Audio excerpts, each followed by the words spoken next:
श्री स्वामी समर्थ. स्वामी महाराज तुमच्या मनातील सर्व चांगल्या इच्छा पूर्ण करोत ही स्वामीचरणी प्रार्थना करते आणि आजच्या या नवीन व्हिडिओला सुरुवात करते. आजच्या व्हिडिओमध्ये आपण थोडक्यात अक्षय तृतीयेची संपूर्ण माहिती पाहणार आहोत. अक्षय तृतीया 2024 मध्ये कधी आहे, या दिवसाचा शुभ मुहूर्त काय असणार आहे, अक्षय तृतीयेचे महत्त्व काय आहे, या दिवशी कोणत्या वस्तूंची खरेदी करावी, तसेच कोणत्या वस्तूंचे दान केल्याने आपल्याला काय फळ प्राप्त होते आणि या दिवशी सोन्याची खरेदी का करावी, याची संपूर्ण माहिती आपण आजच्या या व्हिडिओमध्ये पाहणार आहोत. त्यामुळे तुम्ही हा व्हिडिओ शेवटपर्यंत नक्की पहा आणि चॅनलवरती नवीन असाल तर सबस्क्राइब करा आणि बाजूच्या बेल आयकॉनलाही प्रेस करा, जेणेकरून असेच माहितीपूर्ण व्हिडिओ आपल्यापर्यंत पोहोचतील. अक्षय तृतीयेचा सण जो आहे तर तो पवित्र सण मानला जातो. दरवर्षी वैशाख महिन्यात हा सण साजरा केला जातो. वैशाख महिन्याची शुक्ल पक्षातील तृतीया तिथी जी असते तर ती अक्षय तृतीया किंवा त्याला अकाती असं सुद्धा म्हटलं जातं. या दिवशी आपण ज्या काही गोष्टी करतो, मग त्या चांगल्या असो किंवा वाईट, तर त्या अक्षय राहतात, म्हणजेच ज्याचा नाश होत नाही.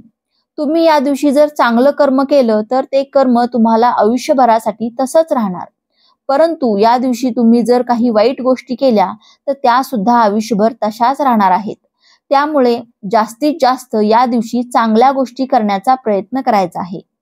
तसेच या दिवशी अक्षय तृतीयेची जी तिथी असणार आहे तर ती असणार आहे 10 मेला शुक्रवारी पहाटे 4:17 पासून ही तिथी सुरू होणार आहे आणि शनिवारी म्हणजेच 11 मे रोजी पहाटे 2:50 पर्यंत ही तिथी संपणार आहे. उदय तिथीनुसार अक्षय तृतीया जी आहे तर ती 10 मे रोजी आहे आणि याच दिवशी सत्ययुग आणि त्रेतायुगाचा प्रारंभ झाला होता अशी मान्यता आहे. अक्षय तृतीया हा दिवस 3.5 मुहूर्तांपैकी एक शुभ मुहूर्त समजला जातो. कालविवेक या ग्रंथामध्ये या दिवशी व्रत करण्याचे महत्त्व सुद्धा नमूद केले आहे. अक्षय तृतीया जो आहे तर तो अतिशय शुभ मुहूर्त जरी असला तरी सुद्धा त्या दिवसापूर्वी गुरु किंवा शुक्राचा अस्त झाला असेल तर विवाह मात्र करू नये असे ज्योतिषशास्त्र सांगते. अक्षय या शब्दाचा अर्थच असा आहे की कधीही नाश न होणारे, म्हणजेच जर आपण या दिवशी काही चांगल्या गोष्टी केल्या तर त्याचा कधीही नाश होणार नाही. या दिवशी केलेले जप असतील किंवा दान असेल किंवा या दिवशी जर आपण एखादं ज्ञान प्राप्त केलं तर ते सुद्धा अक्षय फळ देऊन जाणारं असतं आणि म्हणूनच या दिवसाला अक्षय तृतीया असे म्हटले जाते. भविष्यपुराण, मत्स्यपुराण, पद्मपुराण आणि स्कंदपुराणामध्ये सुद्धा या सर्व गोष्टींचा विशेष असा उल्लेख आहे. या दिवशी केलेल्या कार्याचे आपल्याला श्रेष्ठ फळ मिळत असते आणि या दिवशी देवांचे पूजन केले जाते.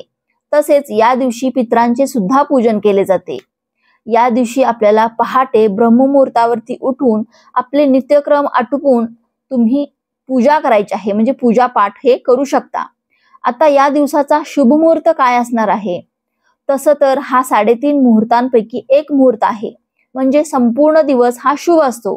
तरीही या दिवसाचा शुभ मुहूर्त आहे तर तो म्हणजे सकाळी पहाटे 5:33 पासून ते दुपारी 12:18 पर्यंत, म्हणजेच 10 मे रोजी सकाळी 5:33 पासून ते दुपारी 12:18 पर्यंत तुम्ही जी काही पूजा वगैरे करणार आहात तर ती या शुभ मुहूर्तावरती करू शकता.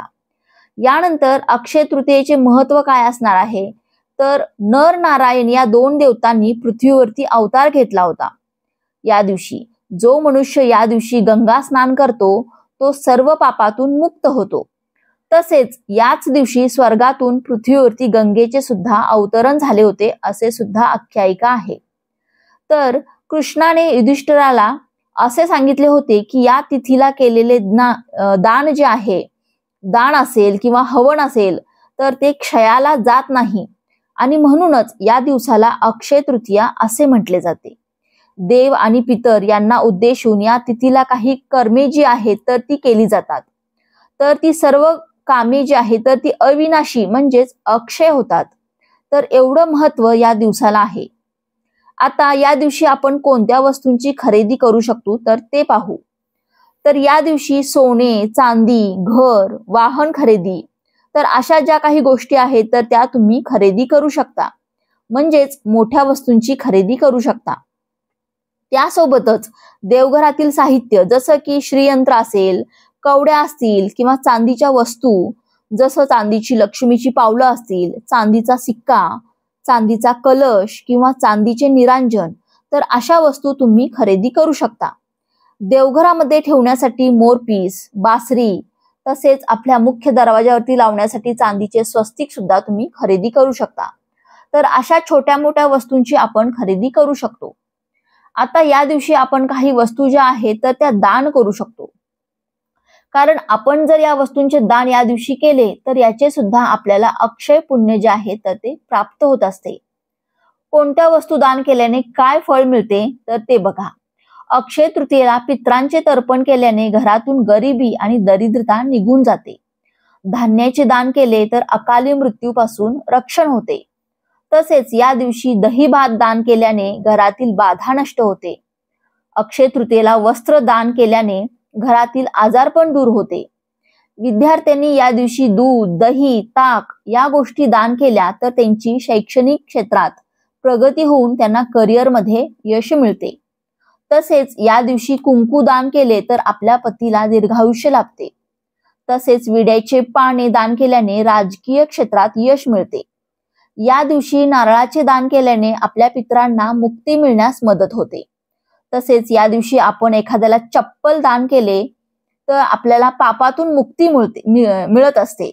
तसेच या दिवशी पान सुपारी दान केल्याने आपलं जे वैभव ऐश्वर्य आहे यामध्ये वाढ होते। तसेच तुम्ही फळांचं जर या दिवशी दान केले तर तुमच्या क्षेत्रामध्ये तुमची प्रगती होते। म्हणजे तुम्ही ज्या क्षेत्रामध्ये कार्य करत आहात त्या क्षेत्रामध्ये तुमची उन्नती जी आहे तर ती दिवसेंदिवस वाढत जाते। गोरगरिबांना या दिवशी जव जर दान केले तर सर्व पापातून मुक्ती होते। तसेच हिंदू धर्मशास्त्रामध्ये हे सुद्धा सांगितले आहे की जवस जे आहे तर ते सोन्याप्रमाणे मानले आहे। त्यामुळे तुम्ही जवसाचे दान केले तर तुमच्या घरामध्ये सुख समृद्धी येते। या दिवशी तुम्ही जल दान केले म्हणजेच तुम्ही जर एखाद्याला पाणी दान केले तर तुम्हाला अक्षय पुण्य मिळते। तसेच या दिवशी तांदूळ, डाळ, पीठ या गोष्टी दान केल्या तर माता अन्नपूर्णेचा आशीर्वाद प्राप्त होऊन तुमच्या घरामध्ये अन्नधान्याची वृद्धी होते। अन्नधान्य कधीही कमी पडत नाही। अशा प्रकारे तर या ज्या वस्तू आहेत तर तुम्ही या दिवशी नक्कीच दान करू शकता। आता या दिवशी सोने का खरेदी करतात तर बघा, या दिवशी आपण ज्याप्रमाणे कोणत्याही गोष्टी केलेल्या असतात त्या अक्षय राहतात, म्हणजेच ज्याचा कधीही नाश होत नाही। त्याप्रमाणे तुम्ही जर या दिवशी सोन्याची खरेदी केली तर ते सोने कधीही नाश पावत नाही, तर ते कायमस्वरूपी तुमच्या जवळ तसेच राहते। म्हणजे जे सोने तुम्ही खरेदी करणार आहात किंवा ते सोने तुम्हाला कधीही, जे खरेदी केलेलं सोनं आहे तर ते तुम्हाला कधीही घाण ठेवण्याची किंवा मोडण्याची वेळ येत नाही। आणि म्हणूनच अक्षय तृतीये दिवशी सोन्याची खरेदी करावी असे म्हटले जाते। परंतु सध्या सोन्याचे भाव पाहता सर्वांनाच सोने खरेदी करणे शक्य होत नाही। त्यामुळे तुम्ही सोने नाही तर तुम्ही या दिवशी चांदीच्या वस्तू खरेदी करू शकता किंवा सोन्याहून मौल्यवान तुम्ही तुमच्या देवघरासाठी काही वस्तू ज्या आहेत तर त्या नक्कीच खरेदी करू शकता। कारण या दिवशी आपल्याला जास्तीत जास्त चांगल्या गोष्टी करायच्या आहेत। या दिवशी तुम्ही जेवढी चांगली कर्मे कराल तर ती आपल्यासाठी अक्षय राहणार आहेत आणि याचे अक्षय फळ जे आहे तर ते आपल्याला प्राप्त होणार आहे। या दिवशी माता लक्ष्मी आणि श्री हरी श्री विष्णू यांची एकत्र पूजा केली जाते। तसेच या दिवशी हातामध्ये बांगड्या घालण्याची सुद्धा परंपरा आहे। तुम्ही लाखेच्या ज्या बांगड्या असतात तर त्या हातामध्ये घालू शकता। घराच्या मुख्य दरवाजावरती कुंकवाने स्वस्तिक काढायचे आहे। तुमच्या स्वयंपाकघरामध्ये तसेच देवघरामध्ये सुद्धा कुंकवाने स्वस्तिक काढायचे आहे। या दिवशी गाईला गोगरा सुद्धा तुम्ही देऊ शकता। तसेच या दिवशी अन्नपूर्णा मातेची देखील पूजा करू शकता। योगायोगाने म्हणजे यावेळी अक्षय तृतीया जी आहे तर ती शुक्रवारी आलेली आहे, तर हा सुद्धा एक दुर्मिळ योग जुळून आलेला आहे। या योगावरती तुम्हाला लक्ष्मी मातेसोबतच माता अन्नपूर्णा आणि आपल्या कुलदेवीची सुद्धा सेवा करायची आहे। जर तुम्हाला हा आजचा व्हिडिओ आवडला असेल, व्हिडिओतली माहिती उपयुक्त वाटली असेल, माहितीपूर्ण वाटली असेल तर व्हिडिओला लाईक करा। चॅनलवरती नवीन असाल तर सबस्क्राईब करा। भेटूया पुढच्या अशाच एका नवीन व्हिडिओमध्ये। तोपर्यंत श्री स्वामी समर्थ।